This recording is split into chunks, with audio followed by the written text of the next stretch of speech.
what's up, everybody? This is Los, Heath, and Anthony with the Malco Cast, and today we have kind of a sad Malco Cast, and that's because the founding member, the founding drummer for Slipknot, Joey Jordison, was found dead today at the age of 46 years old. It's really hits home for us because Joey was one of these drummers that was amazing. He kind of defined that Slipknot sound, and I first came to know him back in the new metal era when all these new metal bands came out. And so this is just a really sad development, really sad news that we heard today. I mean, what do you guys think of this?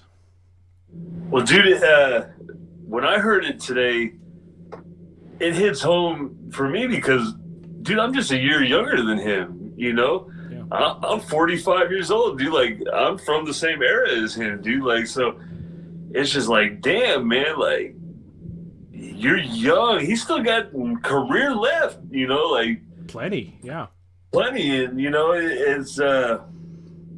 it's kind of a bummer, dude, because like I remember the first time I ever heard Slipknot. I was at a Papa Roach show, dude, before the Papa Roach was even signed at Big Shots up in Sacramento. Wow! And I had gotten a 2-song demo with Slipknot on it, and when I put the demo on, I don't remember what songs they were. I think one was Spit It Out. Yeah. And I don't remember the other song.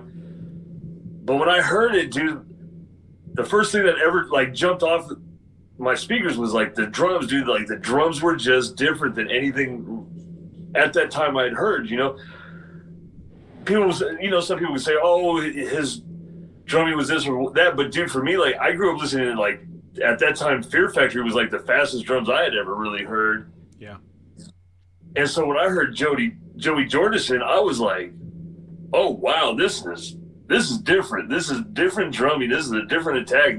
He's a different animal, man." So yeah, learning of his passing today, dude, it's a bummer, dude. It's a bummer. Yeah, I agree. I was thinking the same thing when I saw how young he was. I'm like, oh dang, that brings it into perspective. But and me too. I mean, like with Slipknot. On that first album, I think the song, if I remember right, it was Eyeless, I think it was. I just remember that song. I mean, just right out the bat, the drums, I was just like, this dude he's something. It's new. It was new. And the thing I loved is he wasn't just a one-trick pony. I mean, he had some crazy splatter beats, but then he'd break it down and give you a hip-hop, beat to it, and just all over the place. It just made it so much more, I don't know. To me, it was so much more listener friendly. I guess from a metalhead's point of view, it was fresh, dude. Yeah. It was a fresh sound. It was so good.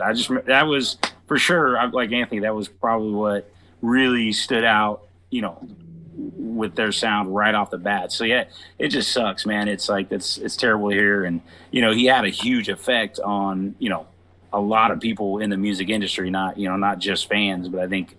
A lot of other musicians that worked with him, and it seemed like, obviously I've never met him, but it seemed like everybody said he was a really great guy. Yeah. Well, dude, he did inspire a whole new generation of drummers. Because if you listen, the drummers that are coming out in music now, I bet you one of their main influences that they'll name right off the bat is Joey Jordison, dude. Like, because you listen to him, you hear his style in a lot of these drummers that are coming, these new drummers out there, So just to piggyback off of what you guys said, his way of drumming is like Heath said it. He incorporated some hip hop in there too, and I think that's one of the things that drew me to the band at first was that they did have some rapping in there, like a lot of new metal bands did back then.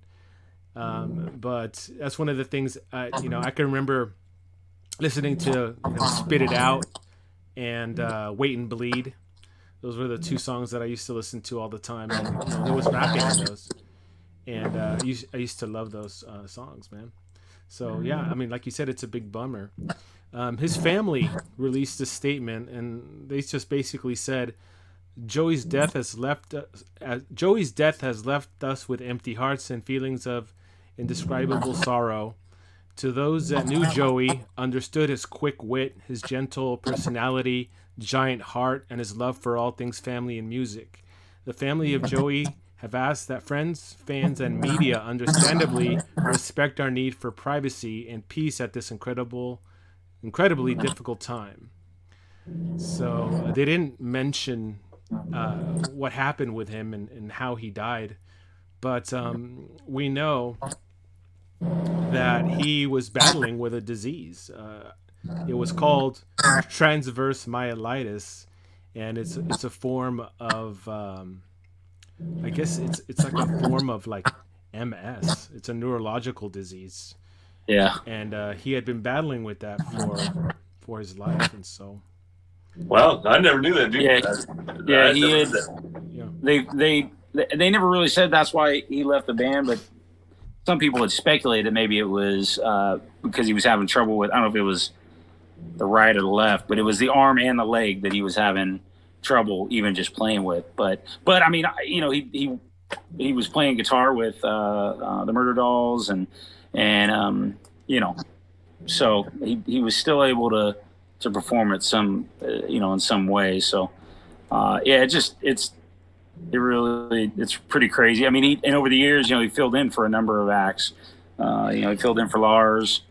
Which people had hoped that he would replace Lars. That's an honest statement. Like, you think Lars was watching it close? Like, I don't know. Dude, Lars is probably sitting behind stage, you know, like John Lovitz from Wedding Singer.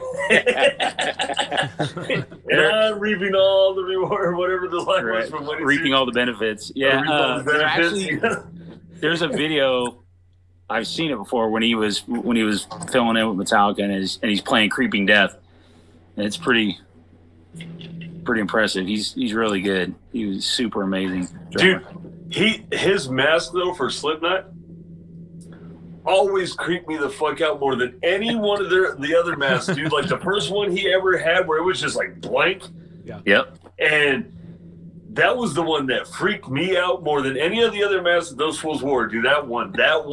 When he's riding the tricycle and the Spit It Out video and he's just wearing that mask, dude, I was like, oh, hell no. Yeah. That's the devil right there. That is, you know, like, man, it's a sad day for metal, dude. It's a sad day. For sure. It certainly is. And I think, you know, a lot of people know Slipknot because of their live act and you know, the masks and the orange jumpsuits and stuff. And it's really easy to forget that there's an actual person inside of there, right? Right.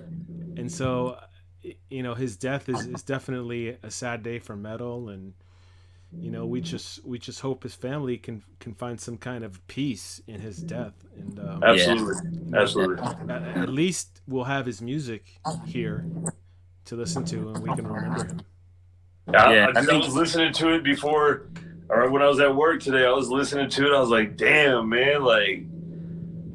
This is that first song, dude. When he comes in, dude, and he just starts hitting that double bass, man. It's like, man, yep, crazy. I was telling the guys there's a it's on YouTube. I think it's the title's 10 times that Joey Jordison was the best drummer on the planet.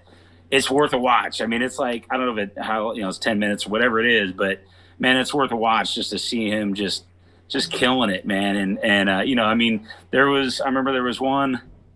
There was some magazine that said he was the best metal drummer ever, and I'm sitting here thinking, and I'm like, man, you know, they may be right, because you know, I'm a huge fan of Danny Carey and Neil Peart and John Bonham and some of these amazing drummers, and I definitely would put him in. I don't know.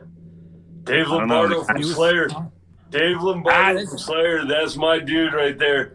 Because I bet you Joey Jordison would say that Dave Lombardo was a major influence. I bet you're right. Because it'd be interesting to see if I'm sure it's out there. That'd be interesting to see. Because I hear a lot of Dave Lombardo kind of in Joey Jordison style, you know. So. Yeah. Yep. Yeah. So we want to know in the comments, what are your memories of Joey, and what is your favorite Slipknot song? Have you ever seen them live? What were they like? Because I haven't seen them live. Have any of you guys seen them live? I've seen them once. I have never seen them. How were they? They were amazing, dude. And I'm trying, for the life of me, and I hope somebody maybe in the comments can tell us, like, Yeah. was he still in the band in 2008 when they did the Mayhem Festival? Because I don't remember like when he was left the band. So I believe he was still in the band in 2008. I think he was, but I'm not 100% sure. I want to say they were amazing, dude. Like they were amazing live. They put on a great show. He stayed in he stayed in the band till 2013. Okay. So yeah, dude. When like, they were working on the Gray. Yeah. Okay. Yeah, dude. Yeah. They were sick, dude. They were sick. If you guys enjoyed this podcast, and it's kind of hard to enjoy since we're talking about such a serious topic, but if you enjoyed this podcast and want to hear more, make sure that you hit the subscribe button, leave us a comment, and leave us a like. We would really appreciate that. And until the next one, we'll catch you next time on the MalcoCast. Peace.